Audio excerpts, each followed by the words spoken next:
Damon, congratulations. Comprehensive victory there against Jules Van Dongen. How would you sum that one up?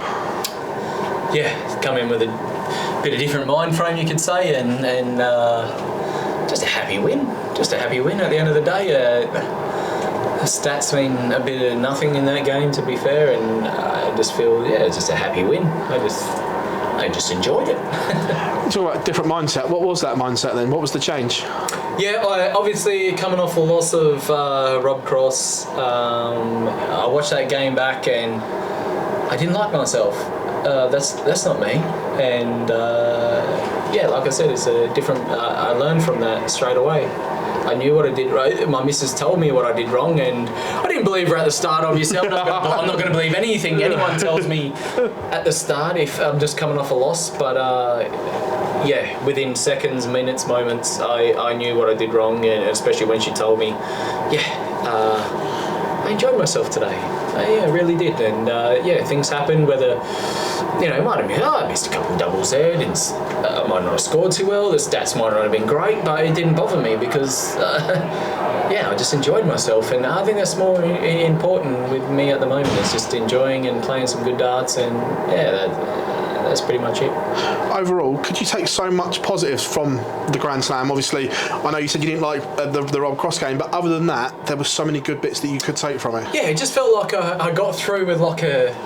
Stats-wise, you would say I've got through with a B game. I got to where I got to with the B game, but it wasn't a B game. It was, I took moments. I did things when people might not been able to do things, and like I said, I did these things at the right time, and that probably means more than stats in general for sure. And that's the player I've become, and the player I'm still becoming, and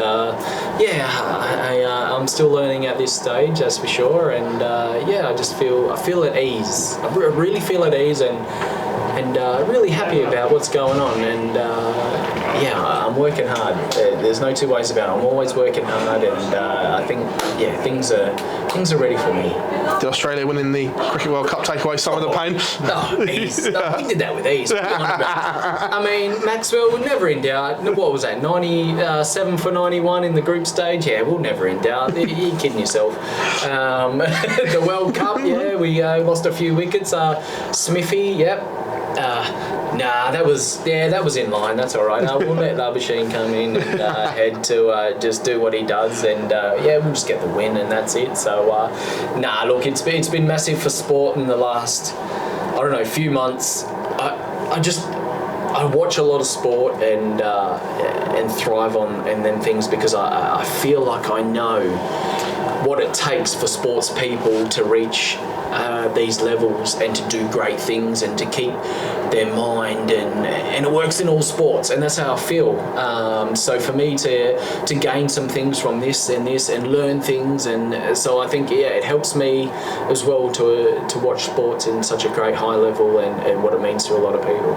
Good time to reflect as well, being in the top 10 in the world as well, because I know it happened at the Slam and you were like, oh, it's great. Have you had time to look at it and just, I am one of the top 10 dart players in the world?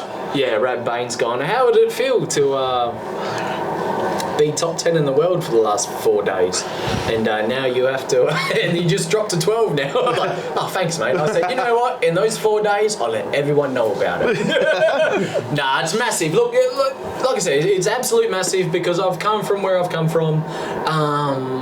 Not to do anything. I've done massive things. Don't get me wrong. I've done massive things. I've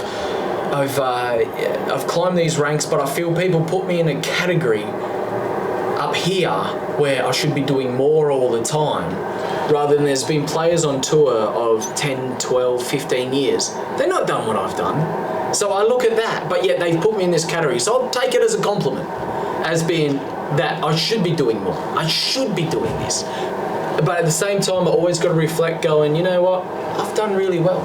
I have done really well.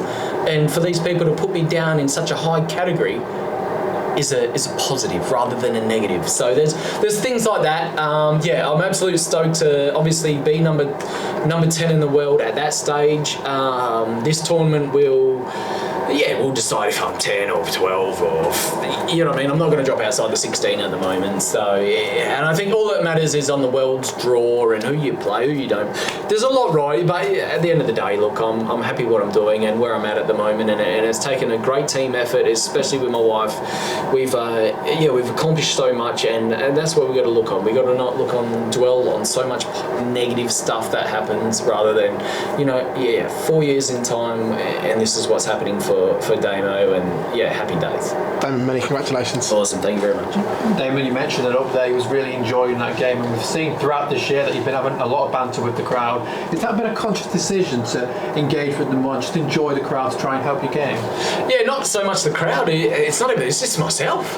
Whether the crowd enjoys my ridiculous silly dancing or I'm doing a bit of shuffling up there, don't worry about that. But nah, look, it's more about myself and feeling ease up there straight away rather than being the serious guy and need to win this and do that, and that's probably what even happened in the Rob Cross game, to be fair. I tried a little bit too hard.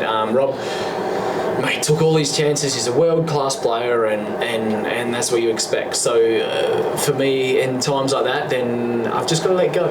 You know what I mean? I've got to let go and treat tournaments like this even. Like I said, I let go there. The stats might not have been the greatest, but at the end of the day, I enjoyed myself. I got the 6-1 win. I think that's more important than averaging 116 odd and maybe even losing or 50. You know what I mean? So it's just one of those, mate. I'm just looking forward to the next round, and I'm just going to have a bit of fun up there now and just relieve that pressure, so to say. And I've been learning a few things. It was a comfortable win over Jules, but is it sometimes hard to focus on your own game when your opponent is struggling up there? We've seen what Jules can do this year, but that wasn't his best performance. Yeah, 100%. You can see that, and I think that's what just grew my confidence in that game, just to stuff around with this. And if I had a trebleless visit, I knew I was still in the game. I knew things were still going to happen. So it's one of those. I feel it's one of those that you learn when you will come up against someone that will not miss a treble. Then what? Then what do you do? I think you got to stick to your guns. You still got to be enjoyable. You got to be like Luke Humphries. You know what I mean? That guy has not got a phase in the world at the moment, and I feel he's learned over the last 2 years of what he needs and what he wants, and you can see it in his game. People say he's boring or something like that. He gets on with it. He knows what's happening. He knows, and I think he's the way he's turned his life around in the last 2 years, whether it was with his health, with his mental game. There's something that I'm looking at. There's no two ways about it. I'm definitely looking at. There's talks about it, especially me with my missus. We talk about why is it happening for him? Why is things happening for him? And I believe it can happen for me. And I've got to take a leaf out of what Luke Humphries is doing. That's two ways about it. You mentioned what you've done in the game in the past 4 years, and we know how tough it is from you guys in Australia to come over to Europe to commit to the tour. Have you thought about sort of how long you can do that for over in the UK? I feel I could do it forever. There's no two. I really do. I feel I can be that consistent player. My game is based on consistency, and I feel I can do this for a great deal of time. But at the end of the day, I don't want to be here for a great deal of time. I want to get in, do what I can, and then get out, because I've got family, friends all at home. They don't live in the UK. They live in Oz, don't they? So that's where I want to be, and.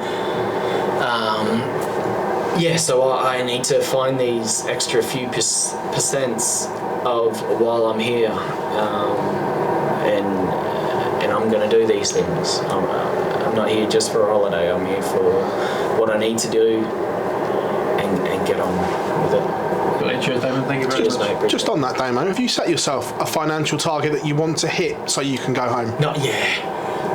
I think it keeps moving. It keeps moving with the world. The world. Oh no, we put this on this. We put this on. The hardest thing is, I feel, right. Say 10 years time, right. So 10 years at the start was the goal. Going 10 years. That's a long time. Yeah. In the dart realm, it's not a great deal of time, to be fair. I've been here 4 years, and I feel like I'm just starting, and I'm like, far out. That's 4 years. So I think at the start, 10 years, and it was like, well, we do what we need to do, and then we'll go. But yeah, like I said, 10 years is, I don't think it's enough. It more depends on my partner, obviously, my wife. She's here for me and the things that I do and all that. The only time I look at it is, the worst thing is, say 10, 15 years time, right? Say I'm top 8. You're guaranteed X amount, a ridiculous amount, mind you, and I'm sure money will go up in the next 10 years. So it's like, do you turn that down just to go home and worry about things like that? So I'm thinking, in my head, I'm like, you know what, one more year, but at the end of the day, I think we'll know when the time comes, and that'll be it. Cool. Cheers, buddy. Thank you very much. Cheers. Thank you very much.